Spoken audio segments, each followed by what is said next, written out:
Hey, I'm Cassie, and today I'm reading part of one of my books that I wrote like a cozy bedtime story. Nothing fancy, I'm not a professional voice actor, I'm not an audiobook reader, I'm an author. And I want to share with you my story how I would read it. My dog might bark, my kids might laugh in the background, I might laugh at my own characters. And this is simply me hanging out with you, enjoying part of a good story. Yeah, are you ready? Let's jump right in. Hey everyone, it's author Cassie, and I'm so excited to share with you another first chapter of one of my books I've written. This is Love by Consequence by Cassandra Shields, and I am thrilled to share this cute little story with you. So just as a reminder, I'm not an audiobook reader, I'm not an actor, I am an author and a mom, and so if you hear a little bit of background noise, don't worry about it. It's just probably my kids laughing in the background or my dog barking, which all happens often at my house. But I'm so excited to share a little bit of Love by Consequence with you. This is another dual point of view story, so you're going to hear both Joan and Ethan talk in this book, and I'm excited to get started reading chapter 1. So this is Love by Consequence by Cassandra Shields. Chapter 1, Joan. Joan clutched her cell phone tightly, her heart hammering in her chest. Normally, she liked talking to her friend Kim, but right then she wished she had ignored the phone and kept scrubbing the grungy staircase. She pushed her auburn hair behind her ear and eyed the bucket whose suds were fading away. Biting the corner of her cheeks, she looked further through the stairs railing below to the first floor of the old building she loved more than anything. Ever since Kim had agreed to let her try a rent-to-own deal, she'd spent the last few weeks meticulously scrubbing every inch of the first floor in preparation for renovation. She dropped her phone in her lap and rubbed her temples. Now Kim said someone wanted to buy it, someone who had cash in hand, something she could never compete with. She should have signed an actual contract. At least Kim hadn't agreed to sell it yet. She still had a minuscule chance. Kim wanted her to talk to the guy. Maybe he would keep the same deal. It wasn't entirely impossible. He could have plans to fix her beloved building and rent the space out. She had to calm down, or she would never get anything done. She took a few breaths and forced her worries to the back of her mind. Everything will turn out fine, she told herself. Joan plunged her hands into the bucket of soapy water. It had gotten cold fast. She yanked her hands out, splashing water all over her black work shoes. She blew on her fingers and wandered over to the thermostat. The heat was on, but the old drafty room seemed to lack the ability to hold heat. She rubbed her hands together this time, prepared for the icy state of the water. Carefully, she pulled the yellow sponge out of the bucket and started scrubbing the stairs. This task had proven a lot harder than she thought. Every crevice in the intricate carved railing was caked with dust and grime. The beautiful stairs would be a crime to replace, so it was worth it to restore them, even if her elbows and wrists would never be the same again.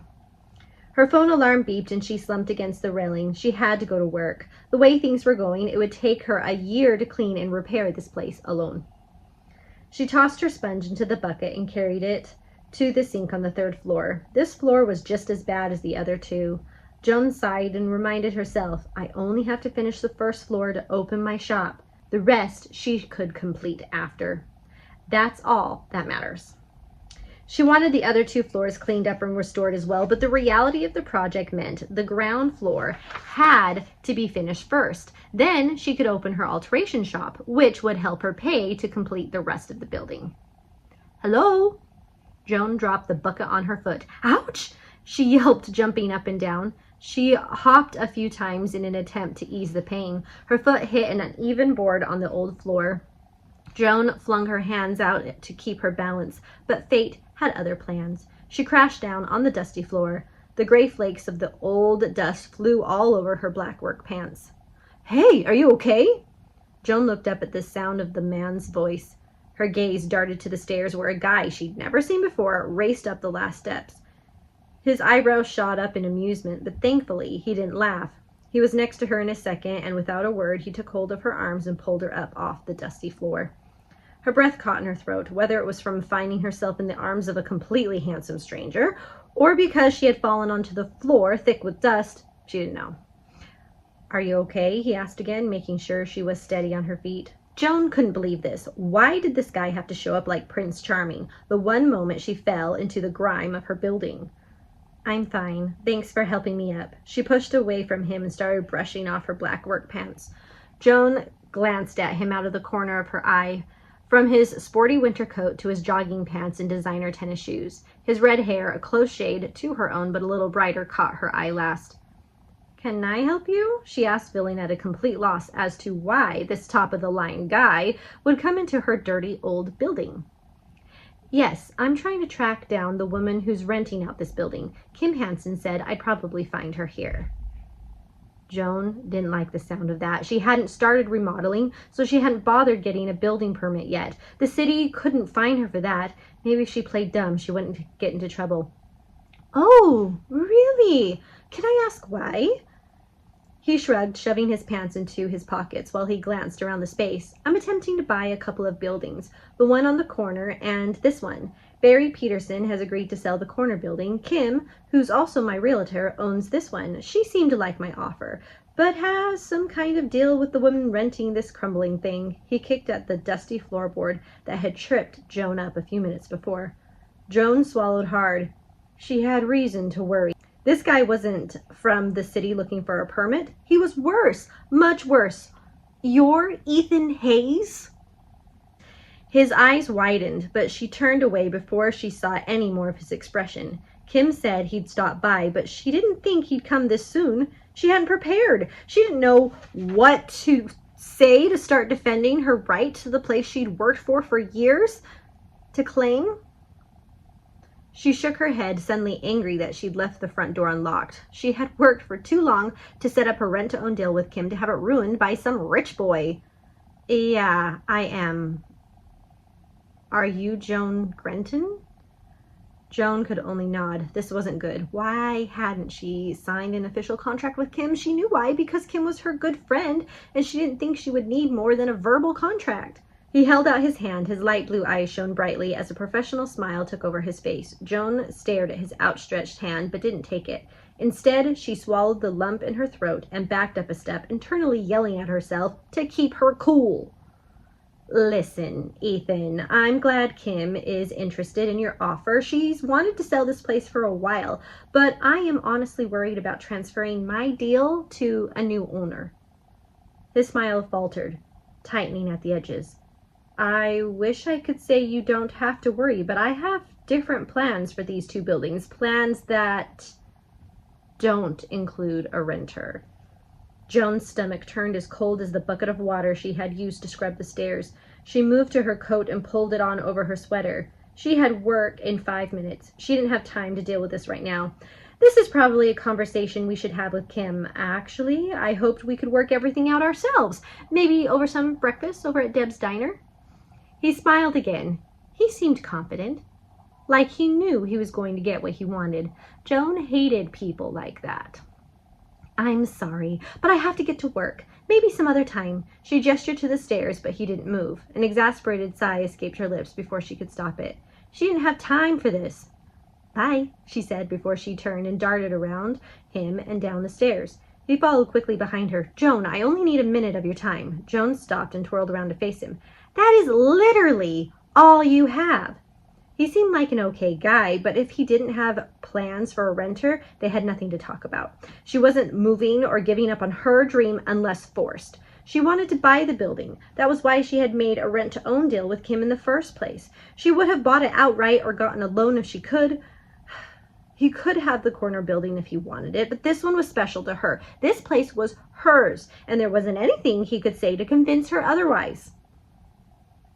All right, if you only have a minute, let me make the most of it. These buildings are quaint, but I am more interested in the corner lot. It's an ideal location on Main Street with great exposure. Joan had to agree that the location was ideal. That was one of the smaller reasons she liked this place herself. This corner lot is exactly what I've been searching for. You'll agree that this place is perfect for a new business. I do, actually. He looked relieved. That's great. Kim said you have a little rent-to-own deal, but it's kind of casual. She said she doesn't want to back out on you. However, she's willing to go through with the sale if you're okay with it. That's why I wanted to talk to you. But she wasn't okay with it. This building was her lifeline. She was so far from okay with him taking it away, he might as well be asking her to learn to tightrope walk. Why would I have to give up my deal? This building is perfect for me. Do you really need both buildings for your new business? Yes. His already tight smile stiffened, but he kept it firmly in place. Seems he had a bit of his own red-headed determination. Joan tossed her auburn hair over her shoulder and mentally prepared for battle. He wanted her to leave, but she had gotten here first, thank goodness, and her friend hadn't simply taken the money and kicked her out, so she'd fight for what was hers. You see, Joan, for my designs to work, I need a corner lot. I'm building an awesome fitness gym, and I want it on this road, which means my choices are extremely limited. Unfortunately, the corner building doesn't have enough space for the kind of gym that I am creating. I need the conjoined building. Knocking them both over will provide me with enough space. Joan's jaw suddenly fell open and the breath in her chest steeled. Ethan's smile stayed firmly in place as if he hadn't uttered the most heinous thing ever. A small part of her wanted to start growling like a mama bear defending her cub. How had she thought his smile appeared friendly? It wasn't nice at all. He was an evil, conniving man, more tricky leprechaun than Prince Charming. He wanted to knock those beautiful old buildings down. Was he crazy? Who in their right mind would do that? It took everything in her to appear calm.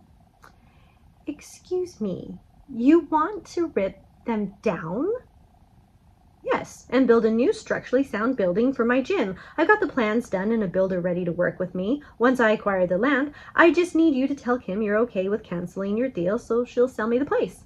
He glanced around at the old place and wiped his hands on his pants. Joan couldn't believe what she was hearing. Who did this guy think he was? Joan swallowed hard as the emotion she fought down since Kim had called rose up like they were riding a tsunami wave. She clenched her teeth in her last resort, hoping to keep her cool. I'm sorry, Mr. Hayes. I can't do that. You're going to have to rethink your plans. I have big plans for this building, and I will not give Kim my blessing so you can tear these beautiful buildings down. I have to go now. Goodbye. Joan moved past him, out the door, and onto the snowy sidewalk.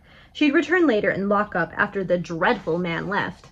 Not that she needed to. Apparently people thought her precious building was only worth getting knocked over. Joan stepped off the sidewalk and darted across the road to Marietta's bridal shop. She should have waited until after work to clean her building. She hadn't made any progress that morning, and then she could have avoided a meeting with Ethan Hayes, who had officially spoiled her whole day. She made it onto the other side, walk across the street before she realized he'd followed her. Wait up. I'm willing to help you find a better location and pay for your move. I'm not simply going to toss you and your business plans into the street. Very nice of you. Joan reached for the bridal shop door, but he stepped in front of her. Come on, be reasonable. I'm trying to make this situation work for both of us. I'll also help pay for any inconveniences. Joan shook her head. That's nice of you to offer, but my answer is no. There isn't a sum you could offer me to make me back out on my building, especially if you plan on knocking it over. If you'll excuse me, I've really got to go to work. Joan reached around him, yanked the bridal shop door open, and dashed inside. She didn't expect him to follow her, but he did, only pausing when he saw the bright white sparkly dresses. An old love song played softly in the background. Her co-workers, Darcy and Cassie, looked up from the front desk. Cassie held out a cathedral-length veil that must have belonged to the violet dress bag hanging next to Darcy. Ethan swallowed hard and backed up a step, his eyes darting from the dresses to the three women staring at him. Marietta came from the back. She flipped her long, expertly styled dark hair over her shoulder and shot Darcy and Cassie and Joan a grumpy look before putting on her professional smile. Hello, sir. Welcome to my bridal shop. Are you looking for a tux today or picking up a dress for your lovely bride?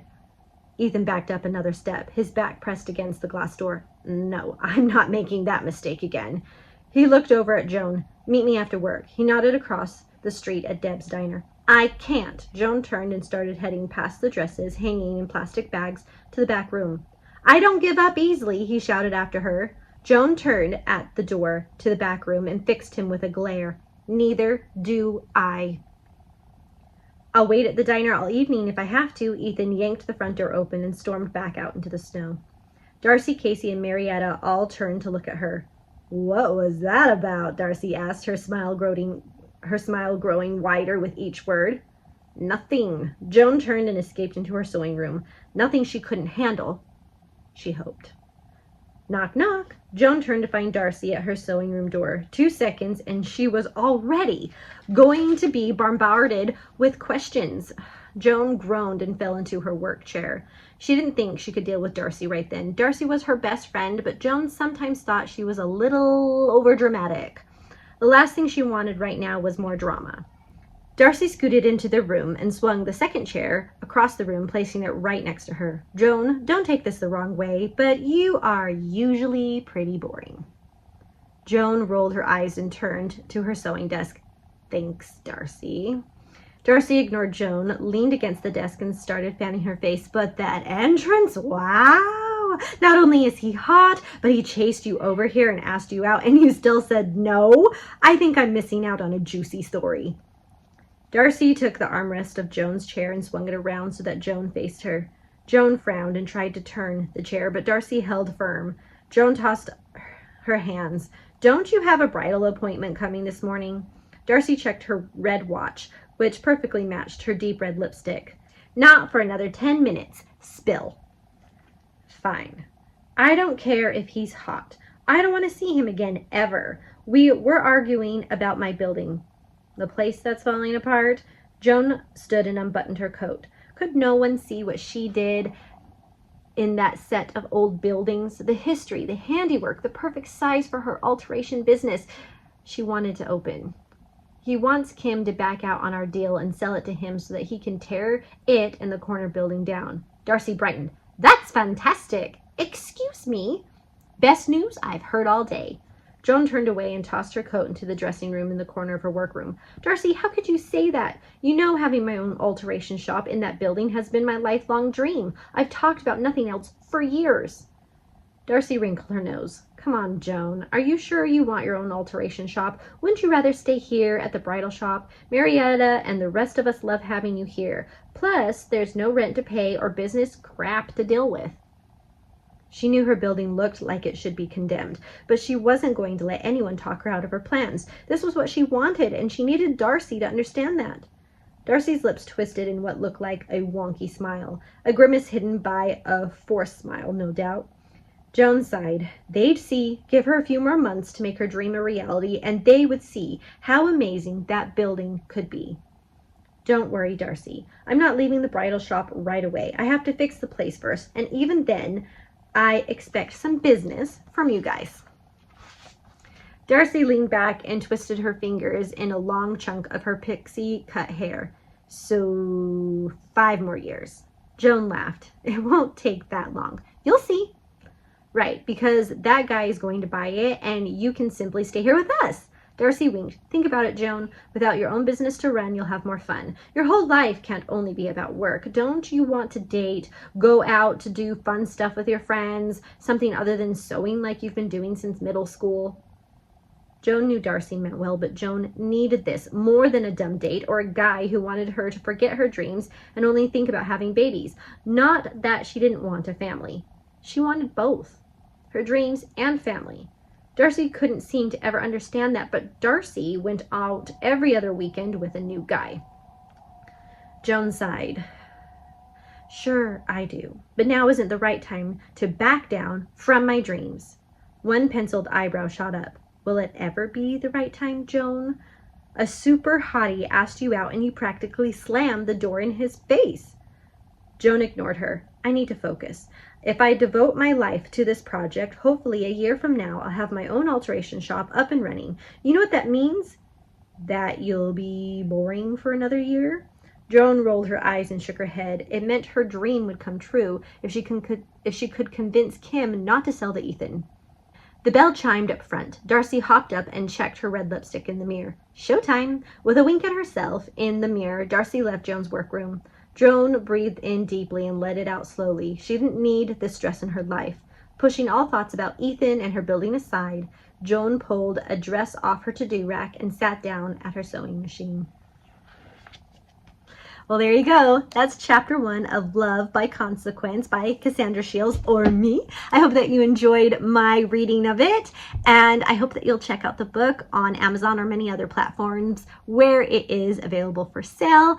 I hope to see you soon, and that you will join me for another little reading time with author Cassie. See ya.